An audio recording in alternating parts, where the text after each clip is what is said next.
Aprender, luchar y amar, y saber que estamos vivos, unidos para lograr un despertar educativo. Se ilumina el sendero con la luz de un nuevo día y avanzamos al futuro con el empuje de Adidas.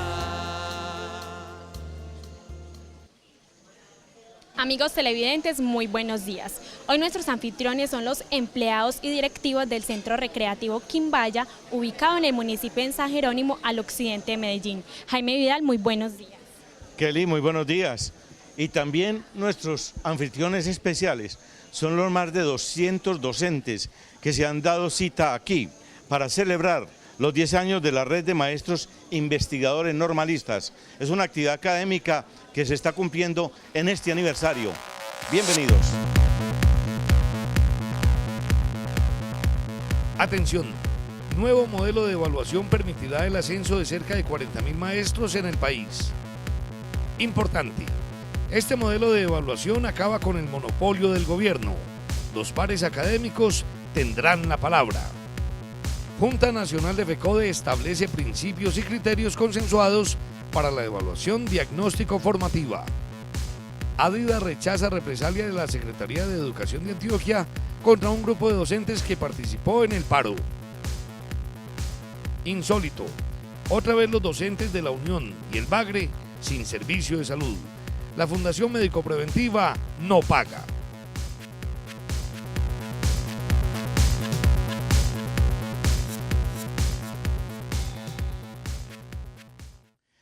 Bueno, y la primera ponencia en este encuentro de maestros investigadores normalistas que está cumpliendo 10 años en esta red, la tuvo el docente de la Universidad del Atlántico, el catedrático Rodolfo Posada, quien además es un investigador. Profesor Rodolfo, buenos días, bienvenido. Buenos días, Julio. Le escuché la conferencia a usted, profesor Rodolfo, y usted planteó cosas frente a las pruebas estatales que comenzaron en el año de 1968. Dice, estoy de acuerdo con las pruebas, pero no está de acuerdo con qué.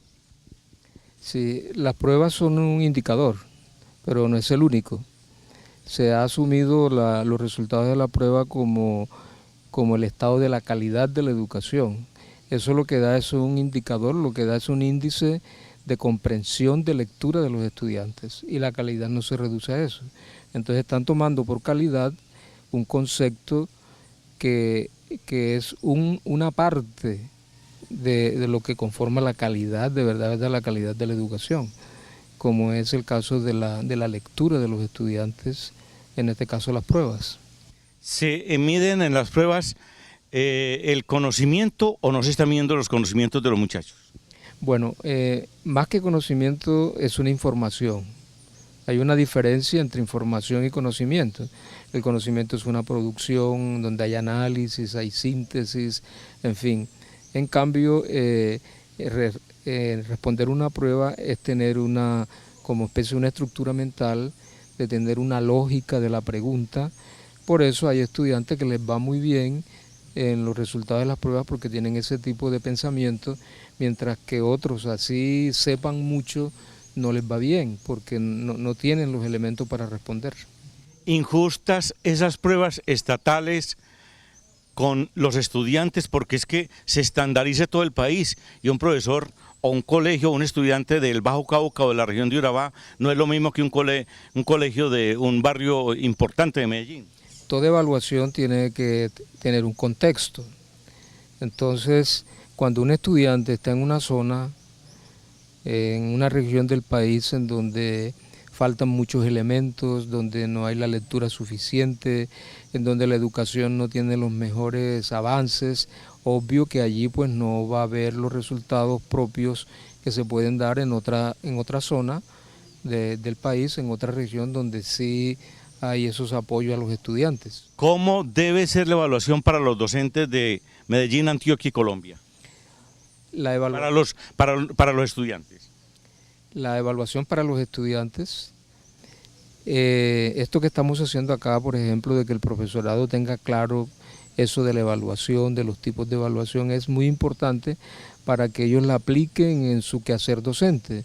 Lo que encontramos en investigaciones que hemos hecho es que el profesorado pues obedece, porque tiene que hacerlo, las directrices del Ministerio de Educación, pero son pocos los profesores que se dedican de pronto a profundizar en la estructura de la prueba, que es lo que están preguntando, sino que simplemente cumplen con la orden del ministerio. Albert Einstein dijo, enseñen lo que no está en los libros. Sí, el profesor debe enseñar lo que no está en los libros. Es decir, lo dice para decir de que es repetir lo que está allí, que el profesor debe enseñar a través Trascender. Trascender el libro, exactamente, con su experiencia, con sus conocimientos, porque en buena medida y en esa época en que hay que contextualizar, en que Einstein escribe, pues era muy fuerte la tendencia a el profesor preguntar por lo que estaba en los libros. Profesor Rodolfo, muchísimas gracias. Ahora vamos con nuestro primer invitado desde la Junta Directiva de Adida, el magíster Luis Fernando Ospina Yepes, presidente de la organización sindical.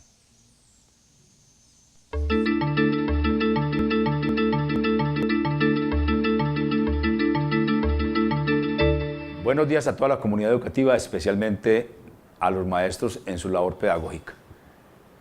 Si bien es cierto que Adida reconoce la capacidad de interlocución con la Secretaría de Educación Departamental y han existido grandes logros en materia de la defensa de la educación pública y de los derechos laborales, como por ejemplo la consecución de las primas extralegales para los maestros vinculados entre el 90 y el 2002, como el reconocimiento de una bonificación a los maestros que están ubicados en zonas de difícil acceso, como también la aprobación de los cursos de capacitación realizados por el CEI en convenio con la Universidad Autónoma. Rechazamos categóricamente en uno de los apartes de la resolución sobre reposición de tiempo lo establecido por el secretario de Educación Departamental. Es claro que en los acuerdos con FECODE y el MEN se establecen las no represalias y allí en esa resolución se plantea que aquellos maestros que fueron trasladados o aquellos maestros que están en vacancia temporal no se les pagará completamente sus estipendios. Nosotros rechazamos eso porque así como hubo acuerdos y estamos en función de la reposición de tiempo, habrá que buscar alternativas con ese universo de maestros. Y en ese sentido consideramos que puede ser persecución sindical, puesto que hubo varios maestros que, aunque no estuvieron en el paro, iban a las instituciones y allí no dictaban clases y no ejercían labores académicas. ¿Por qué solamente se toman las medidas con los maestros sindicalizados? Un llamado pues fraterno al secretario de Educación a que reconsidere tal situación porque es una posible persecución sindical. Y mucha atención, maestros. En el marco de la Junta Nacional de la FECODE se desarrolló un tema fundamental como es el nuevo modelo de ascenso y reubicación salarial con un mecanismo diferente al examen mañoso que siempre habíamos denunciado. Allí queda establecido un acuerdo entre FECODE y el MEN con las siguientes características. En primer lugar, este nuevo mecanismo pretende beneficiar a todos los maestros que no han ascendido por primera vez, que son alrededor de 40.000 educadores.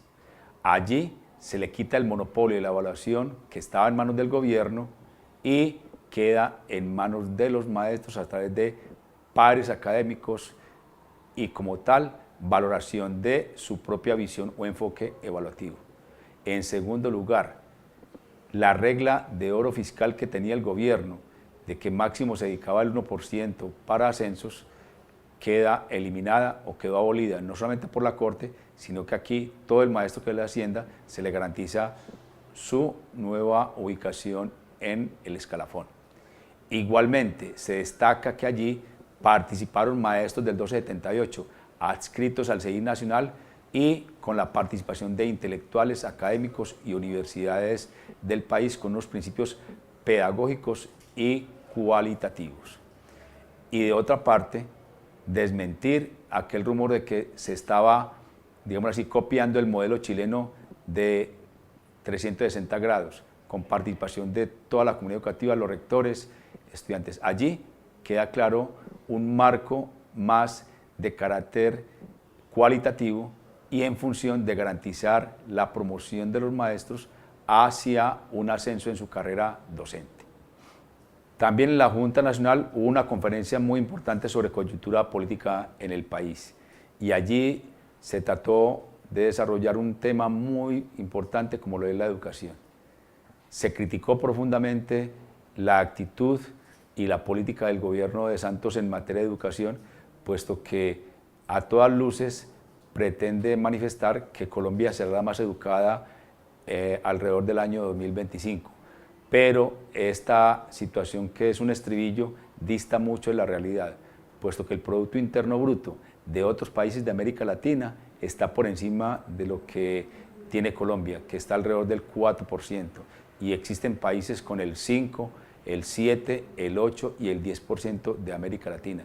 Por lo tanto, si se pretende que Colombia sea la más educada, tendría que invertirse realmente en educación y no se invierte como tal y como se merece.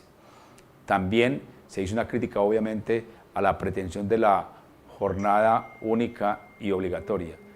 ADIDE y FECODE siempre han estado a favor de una intensidad o de mayor intensidad en materia de jornada estudiantil, pero con unos requisitos previos, y Colombia no los cumple como tal. Se pretende instaurar una jornada única sin planeación, sin unos beneficios para los estudiantes y sin un salario profesional para los docentes.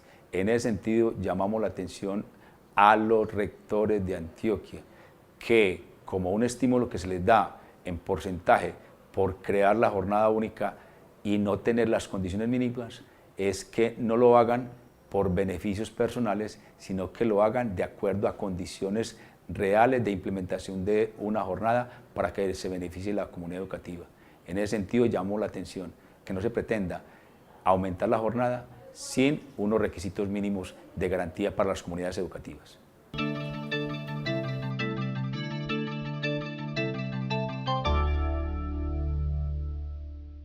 Ahora estamos con dos docentes en formación de las escuelas normales superiores. Ellos son Yarley Quiñones y Ricardo Sierra.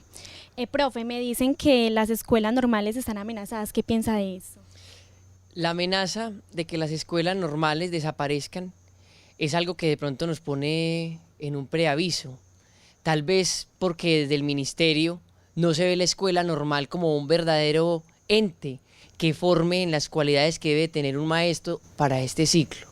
Entonces se ve la escuela normal como ese gran híbrido que no brinda una verdadera formación a un alumno que quiera ser sujeto provocador de deseo. Profe Yarley Quiñones, la ministra plantea calidad en educación. ¿Qué piensa de eso? Mira, Kelly, cuando hablamos de calidad en la educación, hablamos de formar personas y seres humanos que van a tener una excelente calidad de vida. Pero yo me pregunto si la ministra en algún momento ha ido a aquellas instituciones donde el alumno ni siquiera tiene un agua potable para lavarse sus manos o para cumplir con sus necesidades básicas. Sería triste mirar la realidad de cómo ese muchacho de estrato 5 tiene la oportunidad de tener en sus manos absolutamente todo lo necesario para educarse. Pero vamos a mirar el otro lado, el otro contexto, y es totalmente diferente. Yo le diría a la ministra que mirara con realidad si esto nos aporta calidad a la educación. Profesor Ricardo, ¿y usted qué piensa de la excelencia de educación que plantea la ministra? Yo creo que es algo que lo tenemos a años luz. ¿Por qué? Porque para llegar a la excelencia necesitamos esa calidad que no solamente debe partir desde lo que es el maestro, que debe ser un sujeto de saber, sino también desde todo lo que es el contexto escolar. Así como lo dice Prieto Castillo, el contexto educa. Gracias, profes. A propósito de maestros, nuevamente se produjo el cierre de los servicios de salud del magisterio en el municipio de La Unión, en el oriente antioqueño.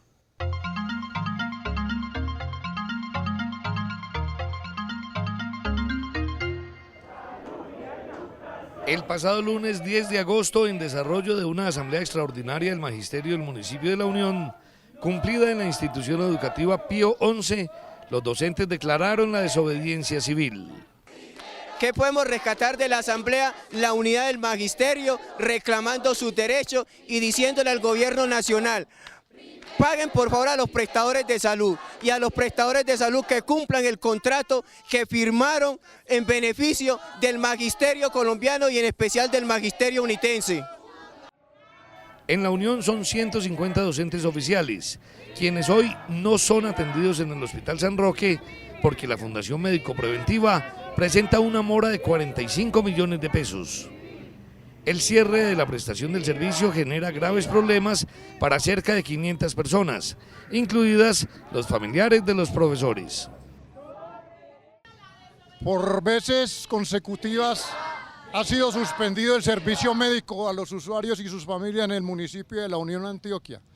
Por tal motivo, hoy nos vemos abocados a hacer una jornada de protesta, dado de que la situación de la salud, sus beneficiarios, las familias de los compañeros educadores, pues se ve irremediablemente vulnerada. Es así como no se están atendiendo citas y única y exclusivamente lo que por ley le compete, que es la atención de urgencias.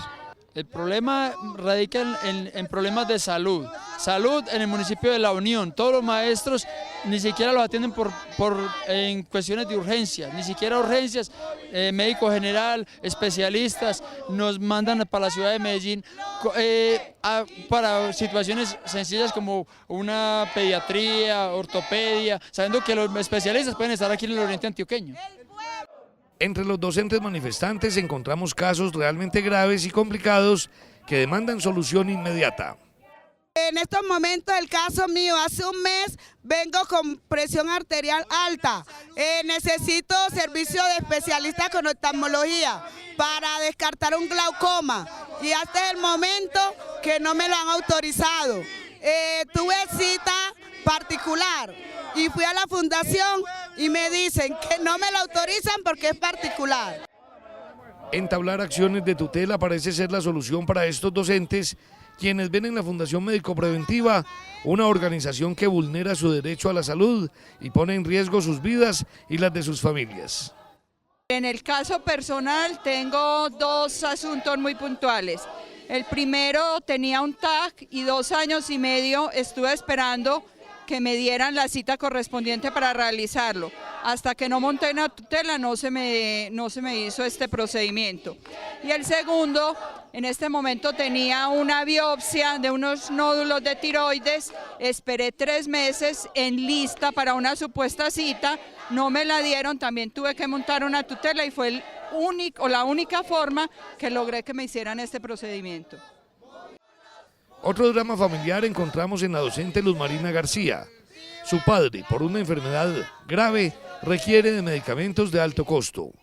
Solo accedió a ellos tras entablar tutelas, pero aún así, la Fundación Médico Preventiva se niega a entregárselos, pese a tener autorización hasta el mes de septiembre.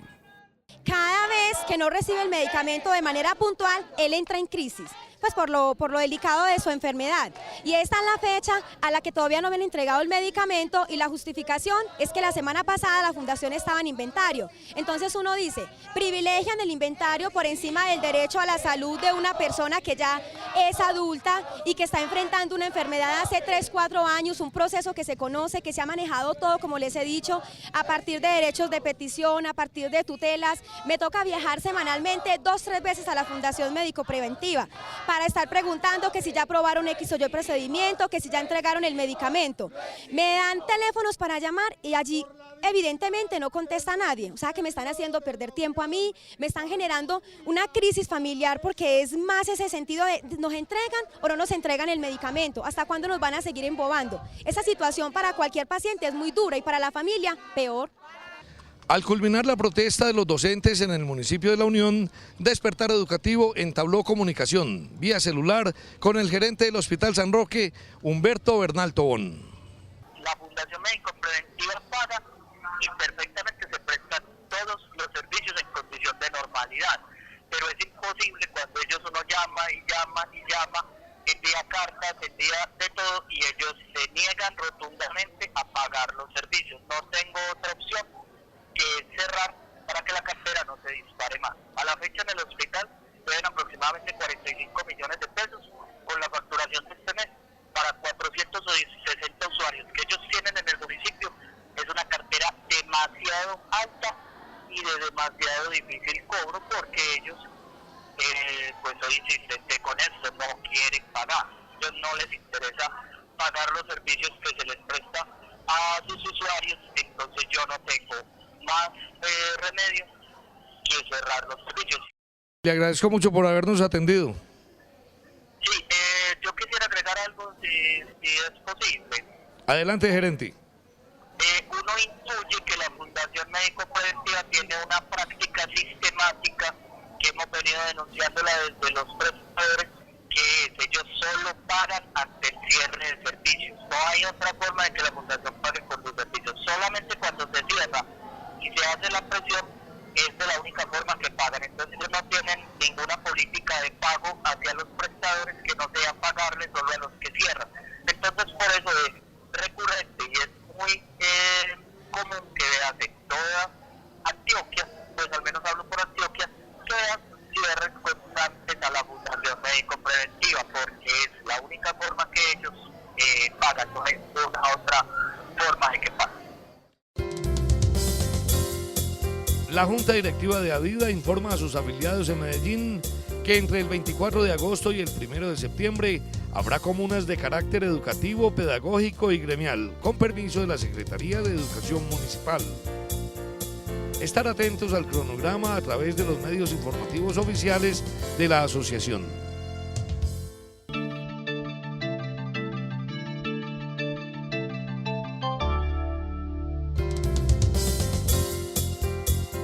Adida convoca al 5º Seminario Internacional de Cátedra de Estudios Afrocolombianos.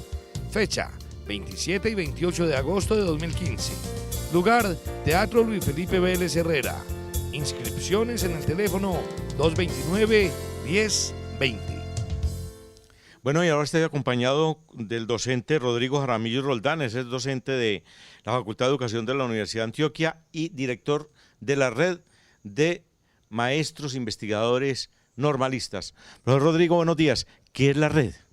La red es un grupo académico conformado por docentes de las escuelas normales superiores y las facultades de educación de Antioquia, empeñados en apoyar los procesos de formación de los docentes desde criterios eminentemente investigativos. ¿Qué ha logrado a lo largo de estos 10 años? Ha logrado replicar experiencias como investigadores en cada una de las instituciones participantes, además formar una disciplina como maestros, escritores, conocer los contextos donde están ubicados los docentes que pertenecen a la red y hacer investigaciones en cada uno de los contextos donde están localizados. Además, ha podido publicar algunos textos producto de los mismos docentes, tanto maestros en formación como maestros titulares. Profesor Rodrigo, ¿las escuelas normales superiores están amenazadas? Efectivamente, están amenazadas por los procesos de gestión de la educación en el país que se establecen verticalmente y no permiten que ellos sean actores directos de abajo hacia arriba, es decir, que logren consolidar auténticos proyectos educativos donde sus actores sean participantes directos, trabajen autónomamente y construyan sus currículos de manera pertinente en consenso con las comunidades educativas. Deme una valoración suya como directivo docente, como catedrático de la universidad, frente a los acuerdos logrados gobierno-MEN. Es posible que se hayan establecido acuerdos interesantes en lo que tiene que ver con mejoras desde el punto de vista económico. Sin embargo, sobre la esencia del tema del mejoramiento de la educación, no veo avances significativos.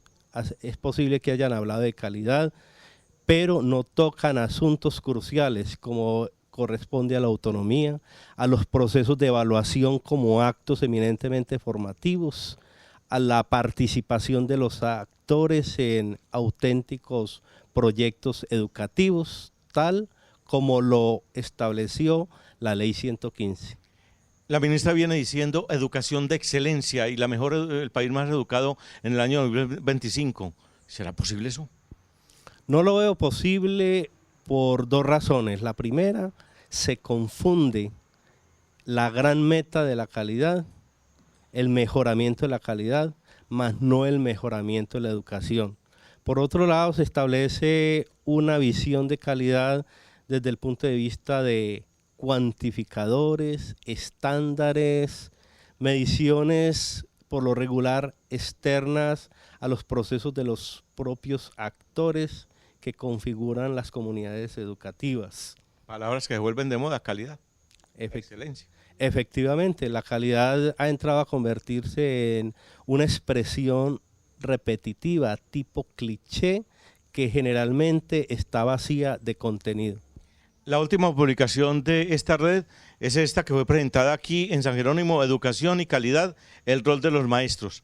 Ahora vamos con nuestro segundo invitado de la Junta Directiva de ADIDA, el licenciado Johnny Sea López.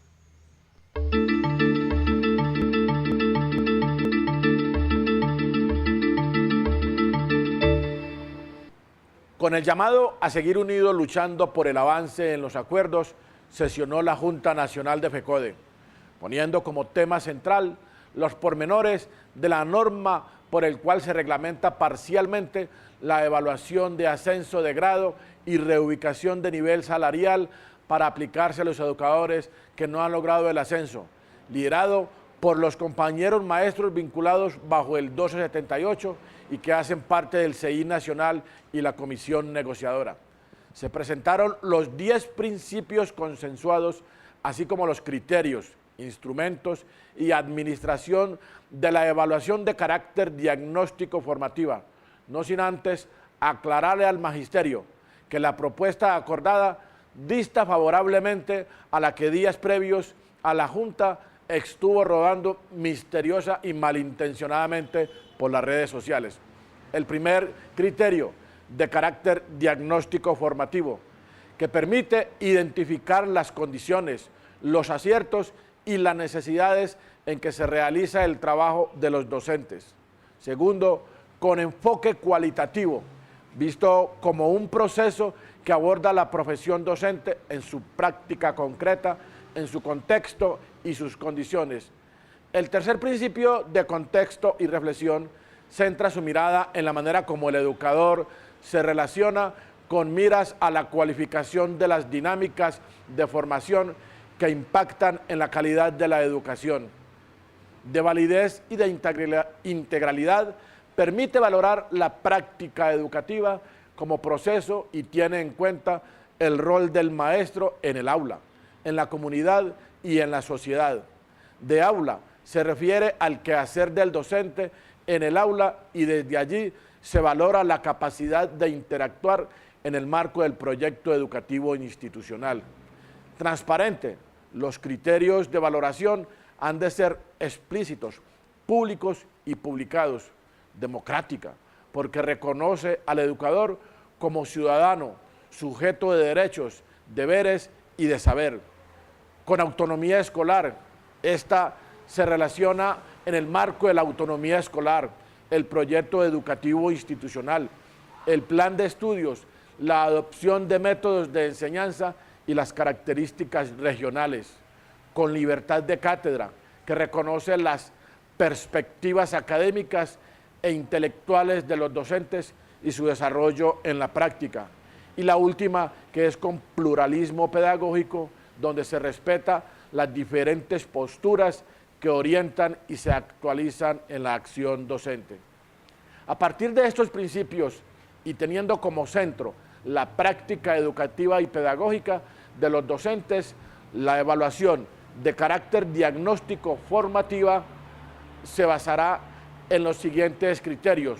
Uno que tiene que ver con el contexto de la práctica educativa y pedagógica del docente. Un segundo tiene que ver con la reflexión permanente de la práctica educativa y pedagógica, la praxis pedagógica y el ambiente en el aula. Para la grabación del video, los docentes tendrán dos posibilidades. Escogerán entre ellas según su preferencia. La autograbación, donde los docentes podrán realizar la grabación y el montaje de sus propios videos, siempre y cuando cumplan con los criterios de filmación y sonido de manera que se garantice la calidad mínima en el video para que sea evaluado en igualdad de condiciones. O camarógrafos profesionales pagados por el Ministerio de Educación, que vayan a la institución educativa donde esté ubicado el docente y filme su práctica educativa y pedagógica bajo condiciones idóneas. Sobre los pares evaluadores, se recomendó participar en la convocatoria abierta que se hará para docentes en servicio del sector público. Quienes resulten elegibles recibirán formación, así como una certificación. Los videos serán evaluados de manera independiente por el par evaluador regional y por el par evaluador nacional, con preferencia a los pares que desarrollen su práctica en el mismo nivel educativo de formación académica, cuando menos igual al docente evaluado. Mencionar frente a los cursos de formación que aplican para los docentes que no hubieran superado la evaluación de carácter diagnóstico formativa tendrán como propósito solucionar las falencias detectadas en la evaluación. Se expresarán en criterios y créditos académicos que podrán ser homologados. Con la certificación de aprobación, la entidad territorial procederá al ascenso o reubicación. Estos surtirán efectos fiscales a partir de la fecha en que se radique y en caso que los recursos presupuestales resultaren insuficientes, se deberán programar máximo en la siguiente vigencia fiscal y ser cofinanciados por el Gobierno Nacional, por lo menos con el 70% y los docentes con el 30%.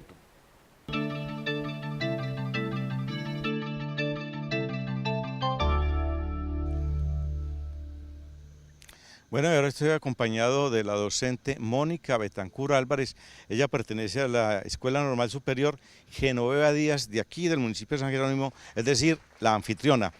¿Qué espera, profesora Mónica, de este encuentro? Bueno, yo creo que todos estamos esperando el compromiso de cada uno de los docentes, de maestros en ejercicio, maestros en formación, de personal idóneo, capacitado, maestros de las universidades de Antioquia, que todos nos unamos en esa misma causa, es la calidad educativa. Calidad que debe ser concertada, no como lo plantea, entiendo yo, la ministra, educación de excelencia, pero con condiciones. No, debe ser una calidad educativa que parta de cada uno de los distintos contextos, de cada una de las necesidades de nuestras poblaciones, de nuestras comunidades, de nuestras instituciones educativas. Profesora Mónica, muchísimas gracias. Bueno, y si en el municipio de la Unión llueve, por el Bajo Cauca no escampa. Visitamos el municipio del Bagre y encontramos que allí los servicios médicos de los docentes también han sido suspendidos.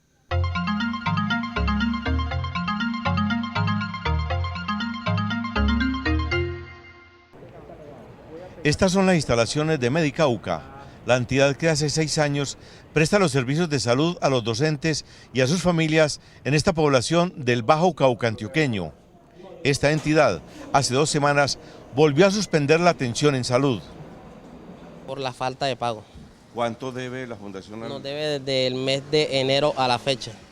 Un promedio de 77 millones, 679, 982. ¿Cada cuánto le cierran los servicios a los docentes? Promedio cada 4 meses. ¿Y eso por qué? Por la falta de pago, porque se va a Medellín, se hacen acuerdos de pago, pero nunca se cumple. ¿Y qué culpa tienen los docentes que la fundación no pague? Porque si no tenemos los recaudos, ¿con qué le brindamos el servicio a los usuarios, el medicamento? ¿Con qué compramos medicamento? ¿Qué servicios hoy reciben los maestros? El de urgencia, o sea que por ley el servicio de urgencia no se puede cerrar. Pero droga no le dan a los pacientes. Droga, en el momento no se le está dispensando el medicamento, porque te digo, porque no tenemos en farmacia la capacidad de dispensar ese medicamento. En total, son cerca de 1000 personas, entre docentes y beneficiarios, los afectados por la falta de atención en salud, en esta importante población del Bajo Cauca antioqueño. No, que pongan la cara a ellos, la fundación, el gobierno, la fisioprevisora, la Secretaría de Educación, que es la que nos tiene que brindar a nosotros el bienestar, que el servicio que nos estén prestando sea óptimo y que sea puntual. Asociación de Institutores de Antioquia, ADIDA. Forjando desde la lucha la defensa de la educación pública.